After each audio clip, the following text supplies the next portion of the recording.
Welcome to Equity Matters, Navigating Equity Compensation, a webinar series hosted by Countsy.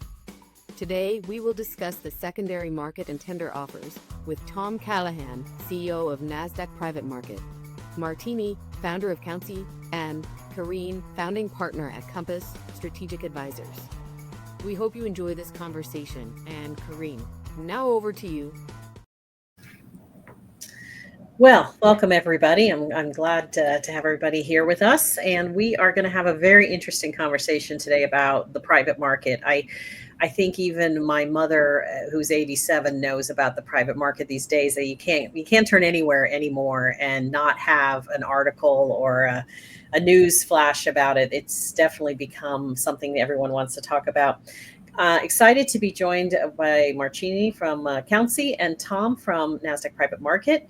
Tom, would you mind just giving everybody a quick introduction on your background and NPM? Sure. Well, first of all, Carine, thank you for having me. Your mom is more informed than mine is. I think she thinks I'm still a stockbroker, although I've tried to explain what I do for a living many times. But I am the CEO of Nasdaq Private Market, and we're a company that services other private companies, and we assist them with managing their liquidity, largely for their employees, but for also early round investors. And it's really a story about how the capital markets are changing, and there's more private companies and they're waiting longer to IPO. And that creates real liquidity pressures for private companies, and we try to help them solve those problems. Great. And Mairtini, can you tell us a little bit about yourself and Countsy? Sure, I'm the founder of Countsy. We do outsourced equity administration for larger private, smaller public companies. And we also, of course, do outsourced accounting, finance, and HR for early stage companies, spin outs, scale outs. We're very focused on the tech and life science industry. And we work with hundreds and hundreds of VC-backed companies in that space. But we're super happy to be involved in the equity administration side. And Tom, really appreciate you taking some time today to chat with our audience here. A really interesting topic, secondary markets. And of course, because we work so much with venture-backed private companies like tech companies and life science, this is a really interesting topic for them. We have seen a big uptick, as you're going to talk about, in this sort of activity at these companies as they try to get their employees some liquidity. So definitely interested in the topic, and I think a lot of people will learn a lot today. Thank you, Mairtini. Thrilled to be here. Yep. Well, Tom, let's just, so we set the bar correctly. Can you just give a quick overview about how a liquidity program works, just so for those people who've never participated in one or understand how they work? Sure. Yeah, and just to set the context, and I think everyone's aware of this, but if you look at the number of publicly traded companies in the last 25 years, the number has dropped by nearly half. There was over 8,000. Now I think there's just over 4,000. You go back a decade, there were about 50 private market unicorns. Now there's 1,500. So something big and important and profound is happening in the capital markets. And the output of that is that there are more private companies, and those private companies are getting larger, and they're waiting longer to IPO. We're coming up on our fourth year of an IPO drought. It's gone on so long that people are wondering, is this permanent? i.e., has something fundamentally changed in terms of private companies' desire to ultimately be public? So as long as there's more private companies, and as long as they're waiting longer to IPO, that creates liquidity pressures for founders and C-suite managers. It's kind of hard, Carine, when you hire a 25-year-old software engineer to tell them to wait till they're 40 to buy their first house. And the average company now waits close to 15 years to IPO. So that's a pretty realistic time frame. If you want to attract and retain and hire the best talent, and there still is a war for talent, and if you just happen to live in a space like AI, there is a vicious war for talent. Your employees expect liquidity. And so that happens in its most basic form in a tender. And this is the core product that NPM offers. In a tender, the private company is our client, and they hire us to essentially effectuate a share buyback. these tenders started in the early teens, 2013, right after the Jobs Act. The first generation of companies to do tenders were Facebook and Groupon and Zynga, and they were very complicated processes, largely done on emails and spreadsheets, just getting the cap table straight and making sure that people didn't sell shares that they didn't own. They were laborious, they were long, they were expensive, oftentimes unsuccessful. And so we created a product about 12 years ago to really automate the tender process. So since then, we've done over 60 billion in tender volume. We'll do somewhere around 100 tenders this year, probably close to 10 billion in volume. So the tender really is now viewed, I think, by many private companies, Carine, as a standard HR benefit. The same way you offer 401k and medical benefits. Well, if you're a private company, especially if you're competing against a public company that has 3-year cliff vest RSUs that employees can sell into their Charles Schwab account, if you want to attract and retain and compete for talent, you have to offer regular windows of liquidity. So that's what we do here at MPM. Tom, would you say there's a size of company that, like, before a certain size, they shouldn't be even considering this? Is there like a cutoff point where you think, is it a age of the company? Is it number of employees? Is it how much revenue? Is it stage of funding? I'm just interested. Yeah, well, I'd start by saying there's a success bias to tenders. Companies that are succeeding do tenders. Companies that are struggling don't, right? If you're a struggling company worried about running out of capital, you're not particularly worried about employee liquidity, and your equity is probably not rising in value. So even if you were, it probably wouldn't be helpful. So the companies that most frequently run tenders are the ones that are succeeding. The typical profile, Mairtini, is Series C or later. We do some Series B companies, but usually they're a little bit too early on. So I'd say Series C and later, and the typical profile would be a company that has just done a primary round at a significant step up to their last. So they last raised money, 2 years ago at a $300 million valuation, and they're raising money this year at a $5 billion valuation. Well, all your employees can get out their pencil and on the back of a cocktail napkin work out about what that means to them. And then all of a sudden the calls start coming, well, when do we get to sell? Mm-hmm. And for a lot of managers, that pressure literally becomes irresistible. And so they then turn to us to run a tender for them. Now, tenders come in a couple different forms. One is if the company has the money, that use case I just described, they just did their Series C, they raised money, they want to take part of those proceeds and offer liquidity as an investment in their employees. That's a pretty standard straight share buyback. Increasingly, what happens is that private companies come to us and say, listen, we'd very much like to run a tender, but either we don't have the capital or we don't want to use our capital for that purpose. So NPM, can you please go try to find an investor to underwrite our tender? And then that's really interesting for us because it gives us an opportunity to go to market, tell the company story, bring high quality investors in, oftentimes that will for the first time be coming onto the cap table. So that's the part of the job that we really enjoy. Yeah, that's great. And actually, that's an interesting signal to the market too, because I've been thinking about this early stage companies as they're attracting funding. They want to make sure VCs are going to want to invest in them, but it's almost as if secondary sales and tenders have become normal now. So it's not a bad signal that you can't raise money other ways or whatever. It's really interesting, especially when they do it professionally with a firm like yours, where it's very clean, very organized. I think it's a great option for companies. Well, it's such an important point that you raised, because I think historically secondaries of all shapes and forms, and tenders are one form, there are others. Historically, I would say the kind of big VC Sand Hill Road community really looked poorly at the idea of secondary, because the idea was like, hey, I just put money into your company and now you're cashing out and our interests aren't aligned. And does that send a signal that, you as management or you as an early round investor aren't committed to or don't believe in this company? and that negative signaling was, a big reason why some companies never did tenders. Well, I tell you what, the market got over itself on that topic a long time ago, or at least in the last few years, because it's just the reality. Again, back in the year 2000, where the average company waited 5 years to IPO, sure, hey, tell people, wait 5 years and we'll IPO and we all get liquidity. Well, when it's 15 years, and some of the biggest companies in the world right now are sort of hinting they may never go public. And that's a whole nother discussion is, what are the incentives or disincentives around being a public company now?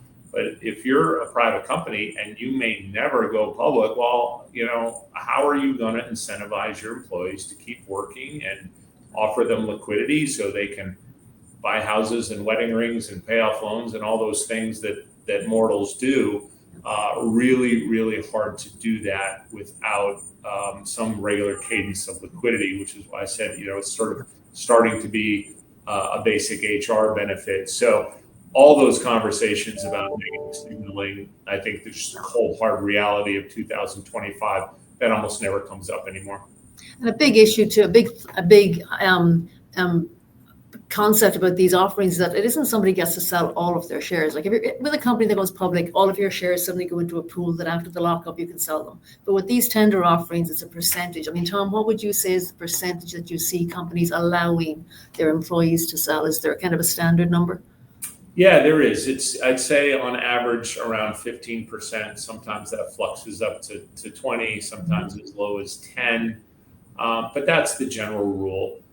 Obviously companies want to give employees liquidity to live their lives, but they don't want them fully cashing out so they can leave. And so I'd say the average tends to be around 15%. The average company that we service does 3 tenders with us before they go on to wherever they're going to become. And the average cadence is about every 18 months, although we do have companies that will do multiple tenders within a year. Those tend to be companies in very, very fast growing sectors like AI. If your valuation is doubling, every 6 months or tripling every 6 months, we'll see those types of companies do tenders at a more frequent cadence. But I think on a general basis, you're talking about tenders about every 18 months, about 15% of vested holdings. And Tom, I think too, just to make clear to everybody, the company is really in control of how they want to design this. So for instance, we see a lot with ex-employees, it's either you sell 100% of your shares or none of your shares. And I've seen tenders where it's you have to be fully vested before you get to participate. So it's really up to the company to decide how they want to design this. And I think working with your team, they can kind of understand best practice, but in the end, they have to think about what their motivation is for doing this and what their goals are as they design this. Is that correct?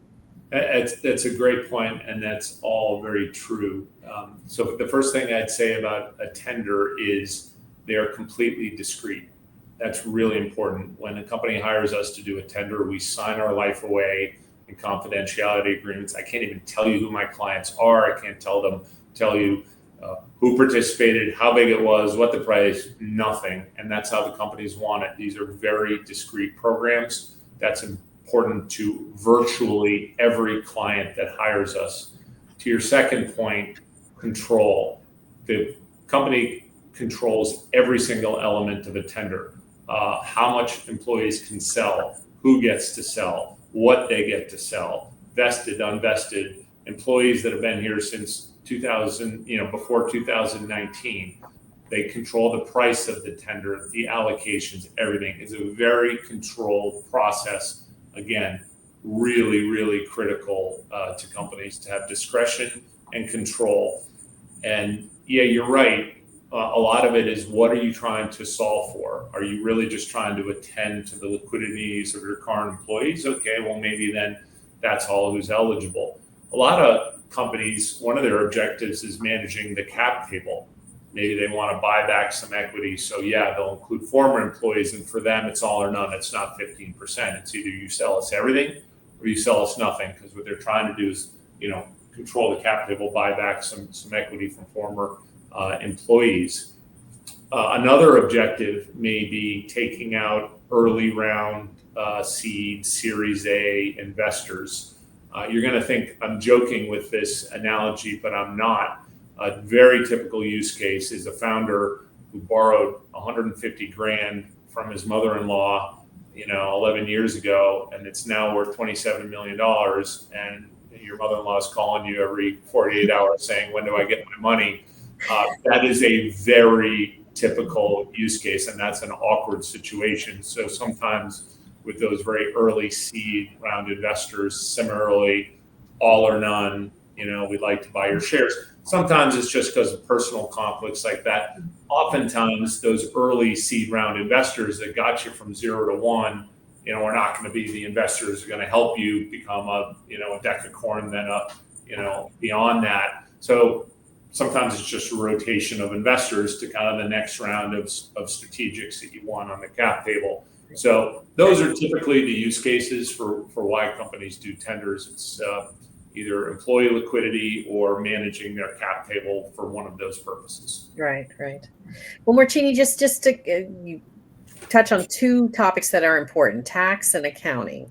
So can you just comment on those? Some employees may not understand, am I taxed on this? How does that work? And then the other question is, as a company, should you be concerned about the accounting of these programs? Does it matter how you design it? So maybe just touch on those two things. Sure. I think it does matter how you design it, but at the end of the day, these generally are taxable events for the employees. It does depend very much how you design it.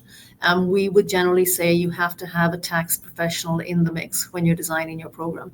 And you need to understand, is this going to be a taxable event for my employees?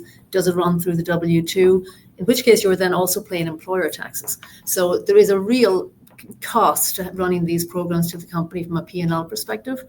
So there's two kinds of compensation, right? There's the compensation that somebody is taxed on that shows up on a W-2 or a 1099.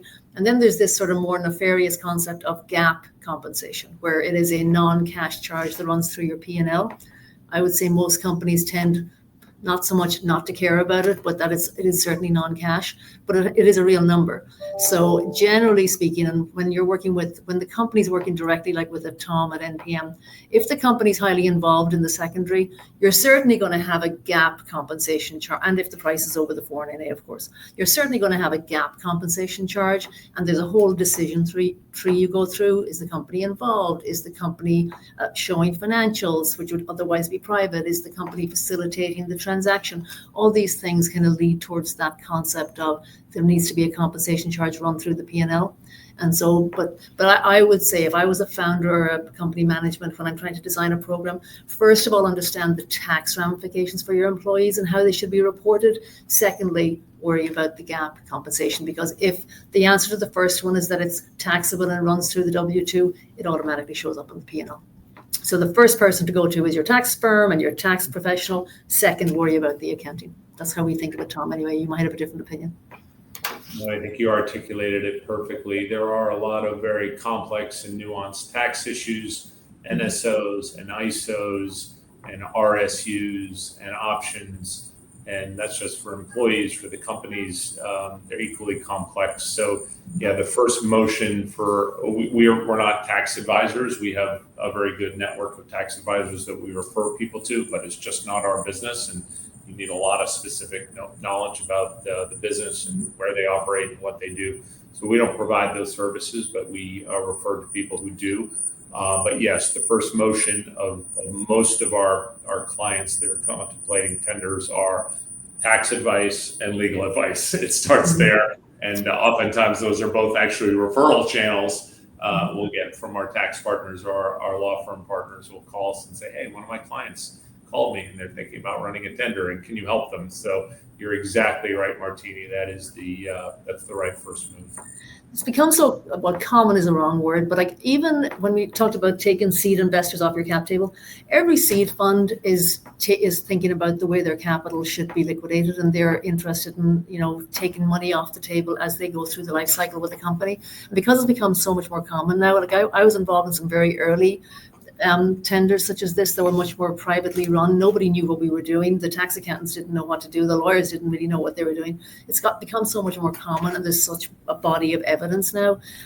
There's like a ton of experience out there from professionals on how to manage these programs.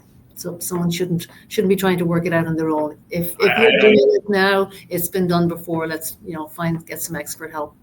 I agree. And one of the sort of informal services that we offer here is referring our clients to other CFOs and GCs and companies who have been through similar challenges. There's always a lot of demand for that sort of informal networking. And we find the CFO community in particular is very collegial and helpful. And if you call and say, hey, I understand you might have run a program earlier this year, and I think we might have some similar challenges. And how did you attack this problem? We find that informal networking is very, very helpful.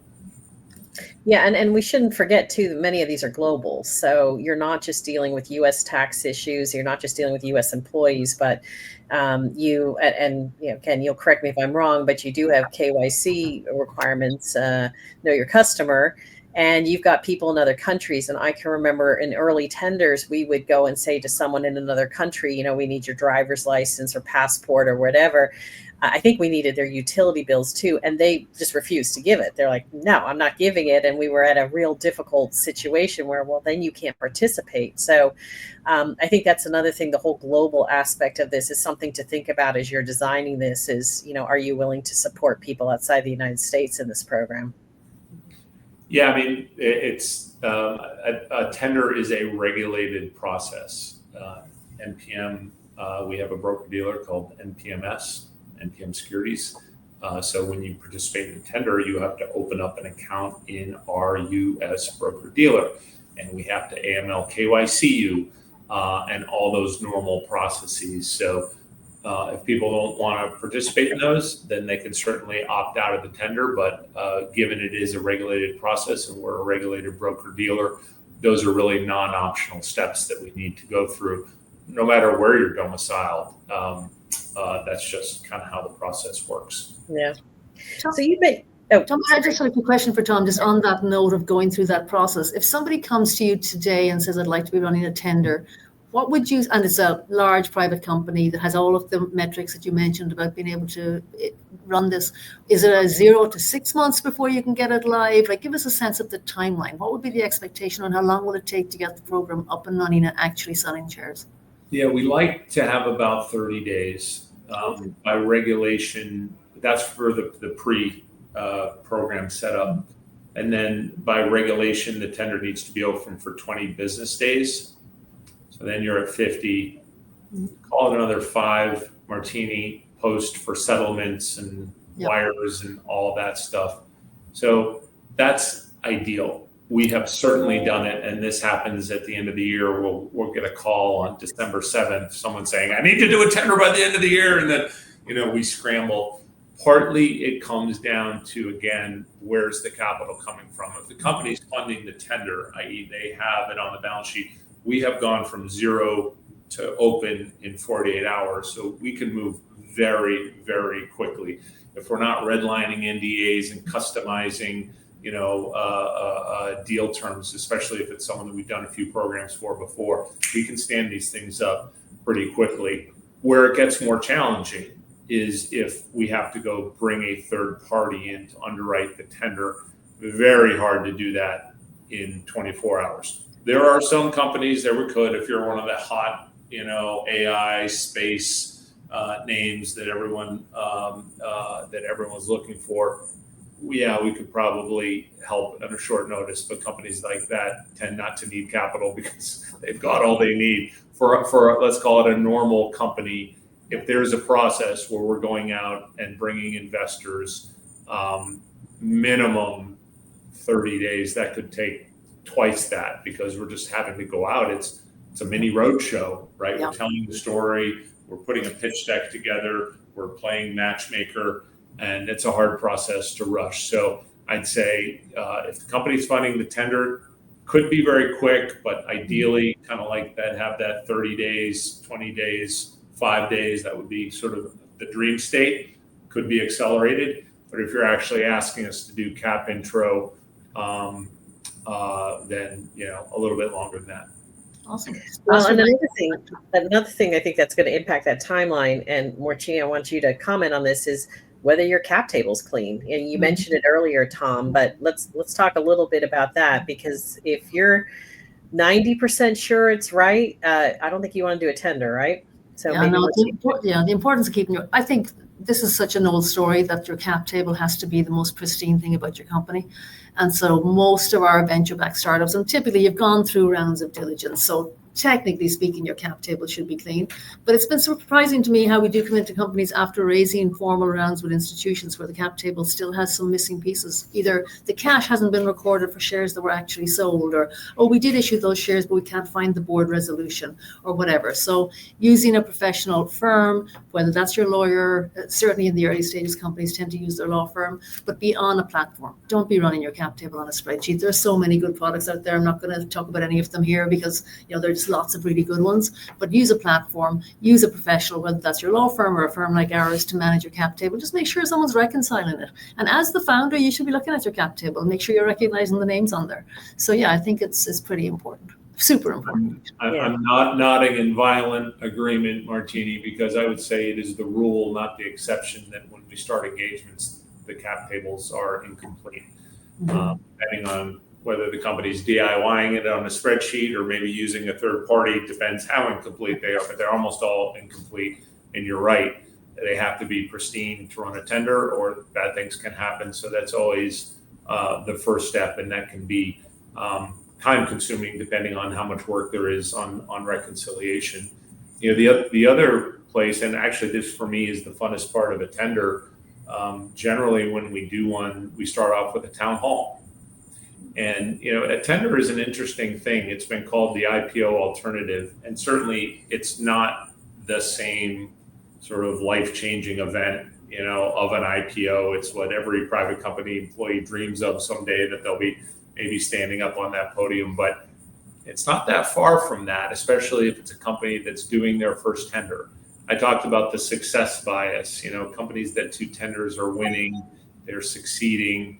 And oftentimes, this is the first time that employees have really felt the success, oftentimes of a decade of hard work. And we see this because the average employee in our program gets about $500,000. That's the average. And so, we wire the money, and they go from having $800 in their checking account to now $500,000, and it's life-changing. And it's just fun to be part of that. And so we start off every engagement with the town hall. And you'd be surprised. I would say generally financial literacy in this country is not what it should be. But a lot of employees don't know what tenders are. They understand conceptually that they're probably going to be able to sell some shares, but really what it is and the details. And Mairtini, we always get tax questions. We always get wealth referral questions. And so we try to support with, referrals on both of those fronts. But it's really fun to engage. Oftentimes, we'll have thousands of employees, literally they all show up to this town hall, trust me, because they're all quite interested. And we get to talk a little bit about who we are, explain how the process works, what a tender is, what their expectations should be. And it's really, really a fun part of the process, because there's, like I said, it's not the same thing as an IPO, but it ain't that far away from there. Yeah. I heard this story recently. A stock administrator was sitting down with this woman who worked for a manufacturing company, and she'd been there 9 years. And she said, so let's pull up, your account and let's take a look at it. And so they're kind of showing her how to read, what she has. And at the end, she says, well, this is great. Can we pull up my account? I want to see what I have. And the woman's like, this is your account. She's like, but this says I have $200,000. And she's like, yes, you have $200,000 worth of stock in this account.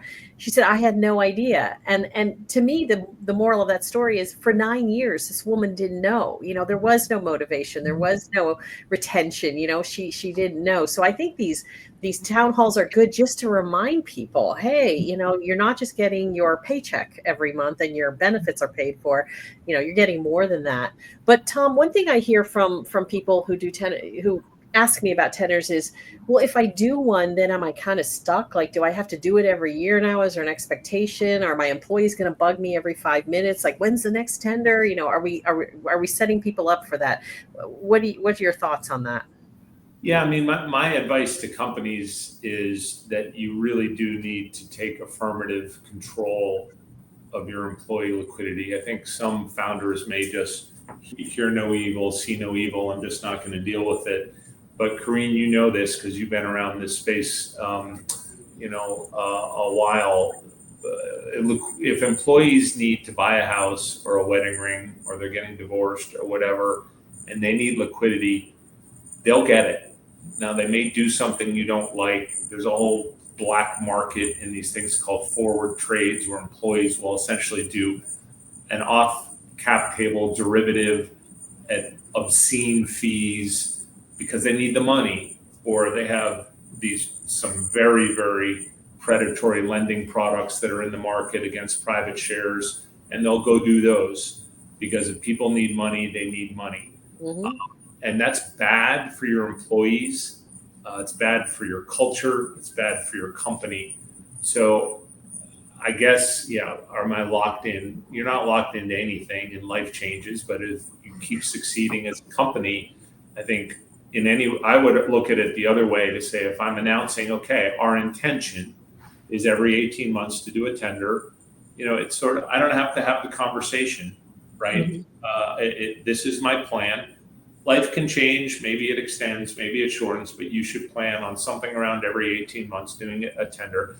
Again, the company has full control. They can do it a larger tender, a smaller tender. They can narrow the aperture of who's available or who's not. So you're not held to anything. But I just think, like most things in life, being clear and predictable actually makes life less stressful, not more. And it's going to prevent your employees from doing something that are really not in their best interest. That's a great point. And I think that whole concept of employee retention, being transparent with your employees, because it is a little tricky balance on being transparent on what was the round raised at, what is the new 409A. I think the world has become so much more transparent now that like 20 years ago or 15 years ago, people had no idea what the latest common stock price was. Those days are over. So any founder that's still living in that world really needs to think, and our management team really needs to think about, this information is going to be public, whether it's that employees are telling each other what they got granted at or whatever. Let's just all be transparent, make sure people are aware that it is company confidential, and have good corporate governance around stuff like that people are signing. Company information is confidential, that kind of thing. Have a good corporate culture around what company information stays inside, and really be transparent with your employees if the goal is to keep them and to continue to compensate them. Yeah. Well, we're coming up to the end here, but let me ask one more question for both of you. So if I'm an employee, first of all, I have a stock option, so I don't own the shares. I assume I can do a same-day sale, and, the company will help me through this, so I don't have to go borrow, as you said, money from my mother-in-law or something. Who do I ask for advice? Who do I talk to? Do I call Countsy? Do I call NPM? How do I know whether I should participate or not? What are your thoughts, either one of you, on that? Gosh, well, my initial thought is if the company is offering a tender, they're going to have some, whether it's their people organization is going to be able to give people not personal tax advice, but some good information. And then, of course, there will come a point where they'll say, if you're trying to determine, your personal situation, you need to go talk to a tax professional. But most good companies will offer good information around the actual offering, like what the percentage is, whether it's taxable, etc. Shouldn't be a surprise to the employee how they're going to get taxed on it. Tom, do you have a different opinion there? No, I agree, Mairtini. Every process, first with the company, then with the employees, starts with education. And you'd be surprised, Carine. In general, a lot of founders are heads down, focused on building their business, and their general level of awareness around liquidity and how these things work, it's just not been on their radar. And then all of a sudden, it kind of comes at them as an imperative. So it starts with educating founders and management teams on how this works. They always have two concerns. First is this going to be a massive time suck? Am I going to have a 3-month work stoppage? And that's where working with an experienced team like NPM is helpful, because that's our specialty, is making sure that this is not a distraction, that we got this, and you're going to be able to do your day jobs. The second is that it's going to be unsuccessful and that it's going to fail. And that has happened, but it happens very, very rarely. So that's where we start with management teams. Mairtini's right. Then with employees, there's always a lot of tax questions. There's what do I sell? In what order do I sell them? And then on the other side, once they realize, well, for the first time, well, what do I do with it? I've never had money. What do I do? How do I set up an investment plan? Who should my tax advisor be? How should I think about insurance? Money is a blessing, but it comes with complications. And so we try to help, on both ends of the spectrum. Yeah. And I think there's wealth management firms out there that will help if you don't have a wealth manager relationship. I think you can find it. Many companies will bring them in. I remember a tender I worked on many years ago. There were 18 people that were eligible. And we brought in a wealth management firm and they were sitting in the conference room. And at the end of the day, I went to the guy from the wealth management firm. I'm like, how did it go? And he said, well, we opened 18 accounts. And I said, oh, that's fantastic. He's like, yeah. I said, so how much did you talk about the tender? And he goes, not much. These are people who are like, can you explain a 529 plan? I just had my first child, or I don't really think I'm insured at the right level. And so I think in a way it was a great opportunity for these, mostly in this particular case, young people who were like, I don't really spend time talking to people about my financial situation. And this was a reason. And I think they were appreciative of the company for, yes, they made money and that was great. And as you said, it could be life-changing wealth, but it was also just time to sit down and say, okay, I'm a grown-up now. Time to start thinking about, living life like a grown-up. Our average client is in their early 30s. And that's the time to start buying houses and getting married and having kids. And need to think about wills and insurance and 529s and retirement and all those things.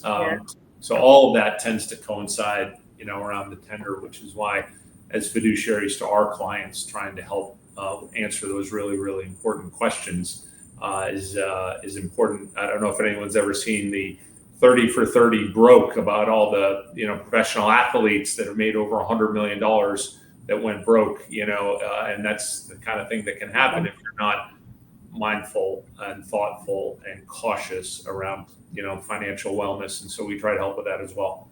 Yeah.